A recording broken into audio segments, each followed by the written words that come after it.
Hello, everybody. Welcome back to the Midfield Pivot with your boy, Holi. Let's get right into it. The weekend takeaways. It seems that, yeah, I was right. Juventus is officially in crisis. They are sitting 18th in the log right now after 4 games with only 2 points. Had a terrible game against AC Milan. As is becoming expected of them, they scored first very early on, in fact, in the first 3 minutes of the game, but then were unable to hold on to the lead and conceded in the second half. They were also very lucky not to concede a second goal and lose that game when what's the guy's name? Kalulu missed a sitter in the second half near the end of the game. If he had scored that, would have lost 2-1. And well, I think that would be even worse for poor Juventus. Dybala did start and did assist that goal, that opening goal there for Morata. But other than that, nothing really happened up front for them. It seems that the CR7 hole is really not getting filled. The Malmo game midweek sort of papered over the tracks, but papered over the cracks. I mean, but now this game against AC Milan just showed that the cracks are actually widening. Allegri needs to do something very quickly because if he doesn't, then I'm really seeing him losing his job here. Luckily for them, the upcoming games seem to be a bit easier, and hopefully they do pick up some points in those games. But if they don't, and they remain in that relegation zone, I think it'll be curtains for Allegri.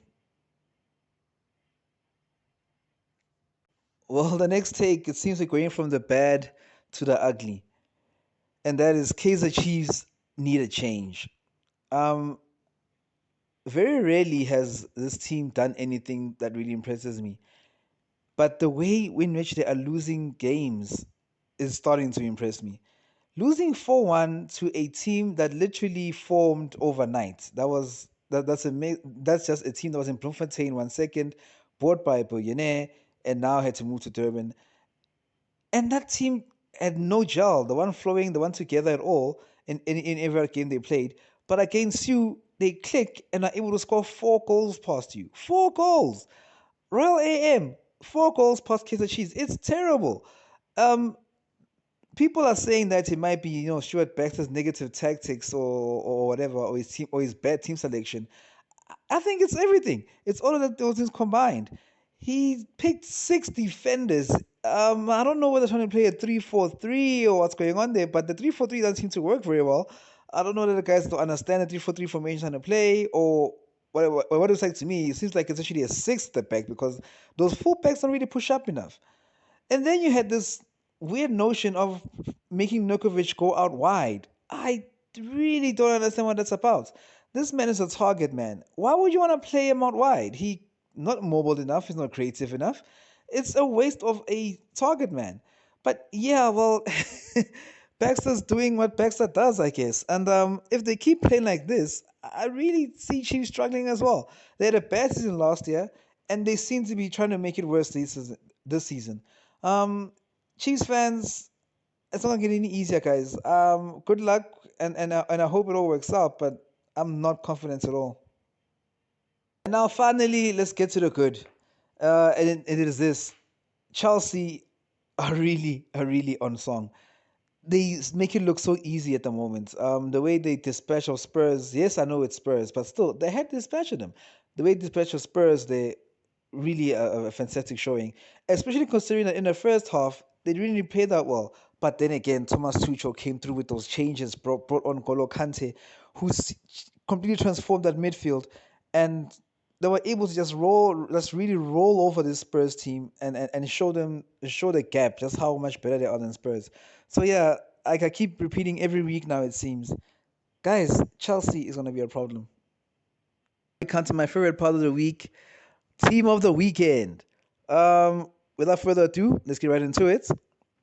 In goals, I have David De Gea. Jesus loves guys, ne? But Dave saves. And he proved it this weekend when he saved a Mark Noble penalty late on in the game to rescue the win for Man United. I mean, the man had such a rough time last season. For him to be redeeming himself so well in this season is really a testament to his talent. played really well, made crucial saves, penalty amongst them. Is a no-brainer. David Gea, goalkeeper of the week. Therefore, David De Gea is in my team of the week. Now, my defense there, as you all can see, all Chelsea. An all Chelsea defense, a back three. Could have been a back four, but I felt like maybe it was a bit too much. So the back three of Chelsea, Antonio Rudiger, Thiago Silva, Marcos Alonso. Rudiger had a goal. It was just such a great performance. So did Thiago. I mean, the way Chelsea defend, it's so easy. It's so easy. They make it look so easy. They never seem flustered. And Alonso, like one of my friends actually commented and asked me, what position was Alonso playing in this game?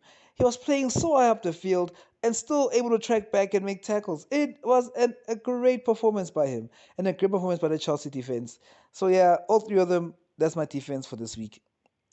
When we turn into midfield, another Chelsea player there, Mr. N'Golo Kante, scored a very deflected goal, but still a goal.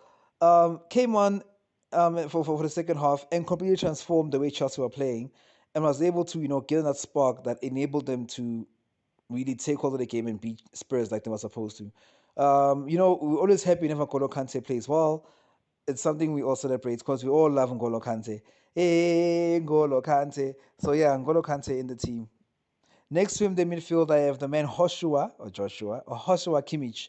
You know, as much as they say Bundesliga is a farmers league, it's still to play in it. Bayern Munich were able to beat whatever team they're playing. I think it was Bochum. I'm not sure what team they're playing. But they beat that team 7-0 this weekend. 7-0, guys.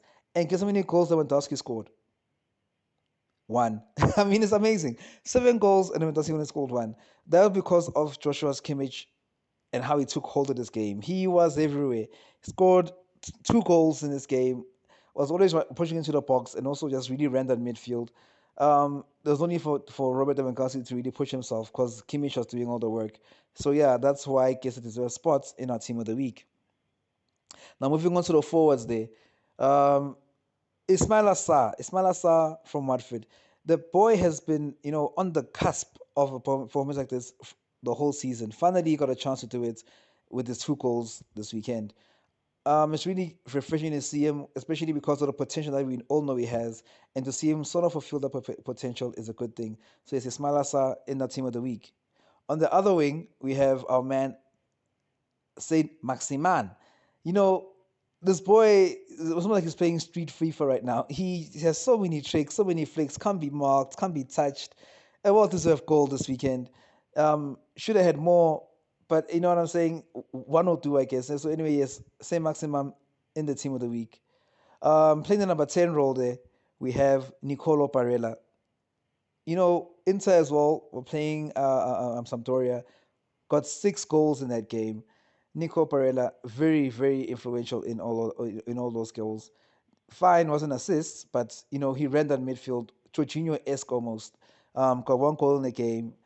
It's really good to see a player like him get the props he deserves. So yes, Nicola Barella in the team.